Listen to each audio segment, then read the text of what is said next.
Es decir, el Espíritu Santo es consustancial al Padre y al Hijo.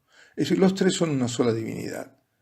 Yo acá digo, a veces he pensado sobre el tema a ver si ayuda y no confunde, sobre la Santísima Trinidad. Yo lo veo así, esto es una cosa que lo veo yo, me sirve, ¿no? Dios dice yo soy. Dios se da a conocer como el yo soy. Es el único verdadero yo soy porque tiene por esencia el ser. Nosotros lo tenemos por participación. Dios nos da el ser. Pero Dios se da el ser a sí mismo, es decir, lo tiene por esencia. Entonces, los tres, el Padre, el Hijo y el Espíritu Santo, dicen yo soy. Y el soy es el mismo, es el ser por esencia de Dios, es la divinidad. Lo que es diferente es el yo. Así lo veo yo. Es decir, uno dice yo soy y ese yo es la persona, ese yo es el Padre. Otro dice yo soy, es el mismo soy, pero es el yo del Hijo y el otro es el yo del Espíritu. No sé si servirá. Yo lo veo así, a mí me sirve. Bueno, de aquí, en definitiva, lo que viene es el símbolo niceno-constantinopolitano que recitamos en el credo de los domingos, por ejemplo, las solemnidades. Pero aquí no terminan las herejías. Ahora vendría la cuestión cristológica. Quiero decir, Jesucristo era sí, verdadero Dios, verdadero hombre, no un semidios, como lo presentaban los arrianos, ni un Dios con apariencia de hombre, como lo querían los gnósticos. Pero, ¿cómo se tenía que entender aquello?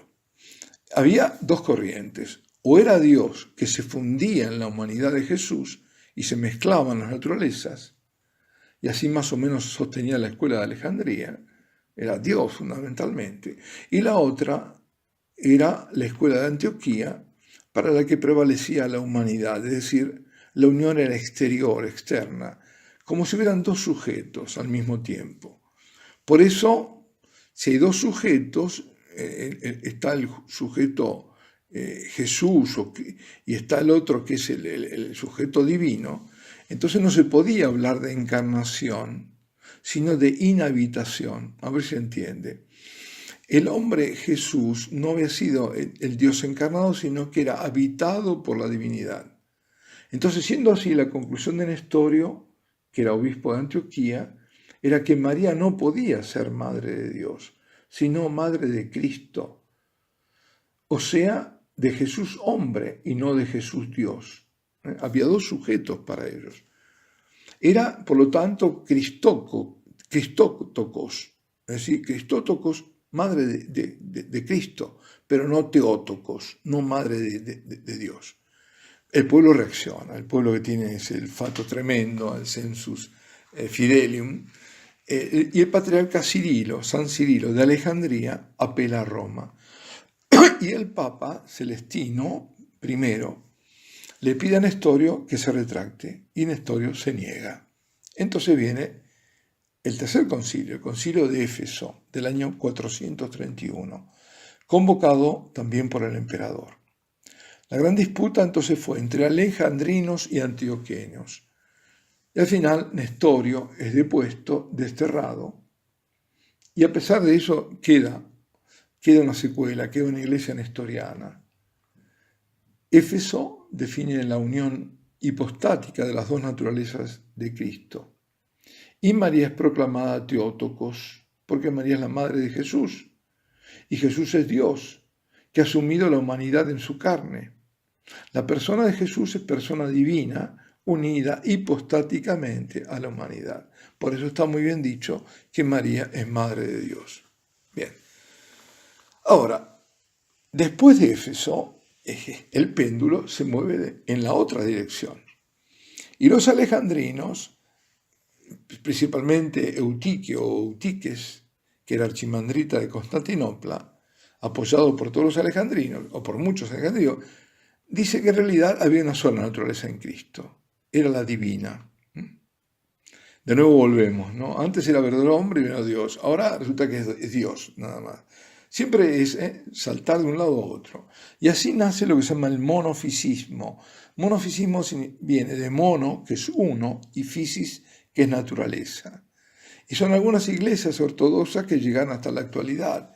Entre ellas es la iglesia copta, la etíope, la siriana, la Malacar de la India.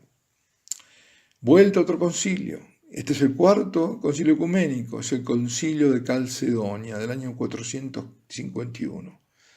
El concilio confirma las dos naturalezas en Cristo, pero además explicitándolo.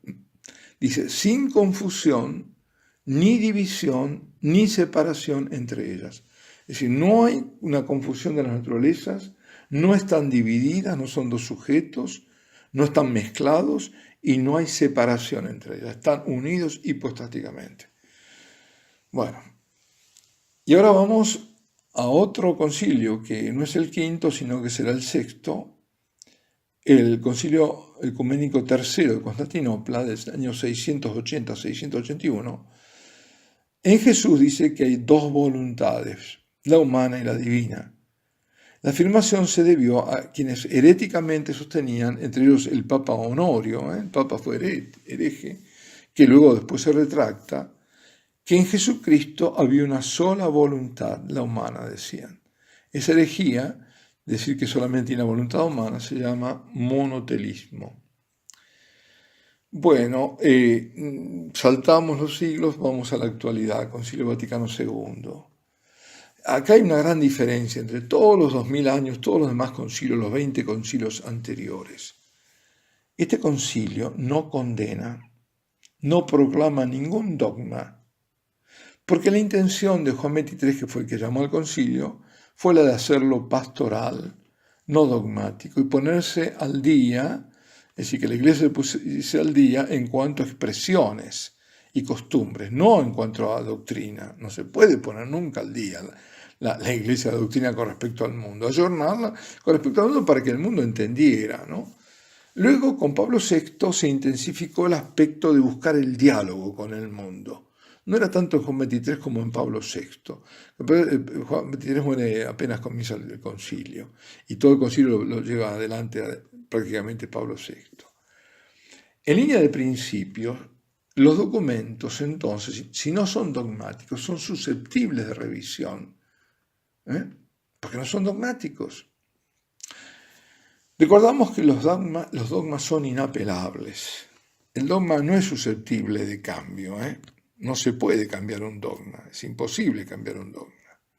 Es decir, no va contra la propia naturaleza del dogma, eso es una barbaridad, ¿no es cierto? Entonces, por tanto, deben ser aceptados para estar en comunión con la Iglesia. Quien no acepta uno solo de los dogmas queda fuera. Son solo susceptibles de darles un lenguaje que los vuelva más comprensibles, pero sin alterar nada, y sobre todo hacerlos más explícitos, completos, como ocurrió, como hemos visto, con los primeros dogmas de los primeros concilios. Es célebre la frase del beato Pío IX: el modernismo es el compendio de todas las herejías. Las herejías se repiten, el modernismo se ha colado en el concilio, sobre todo en el posconcilio, con la excusa de interpretarlo según un difuso espíritu de concilio. Se apela a que nadie sabe qué es el espíritu, es la excusa para meter ahí el torpedo. Al respecto, Benedicto XVI habló de la hermenéutica, es decir, la interpretación del concilio, y habló de la hermenéutica de la continuidad, es decir, respetando la intención de los padres conciliares de continuación con toda la tradición y, por supuesto, con todo el magisterio anterior, es decir, que no habría ninguna quiebra con lo anterior. Pero ahora algunos pretenden cambiar la verdad de la fe y de la moral. En resumen, es la hermenéutica de la discontinuidad, es decir, fundar una nueva iglesia a tono con el mundo. Bien, resumo para terminar, es un poco más largo esto, pero bueno. El concilio de Nicea es contra el arrianismo. El Hijo, dice, no es criatura, es de la misma sustancia, naturaleza del Padre.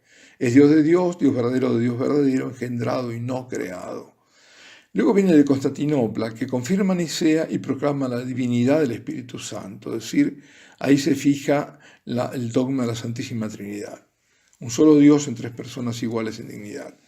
Luego viene el de Éfeso, que condena a Nestorio, proclama a María Madre de Dios, la persona de Jesús es divina, unida a su humanidad. Viene de Calcedonia, que condena a Eutiquio y el monofisismo, es decir, que el Señor tuviera solo una naturaleza divina. Y después tenemos de Constantinopla III, que condena el monotelismo. Bueno, espero no haber sido muy largo, pero creo que era necesario. Alabado sea Jesucristo.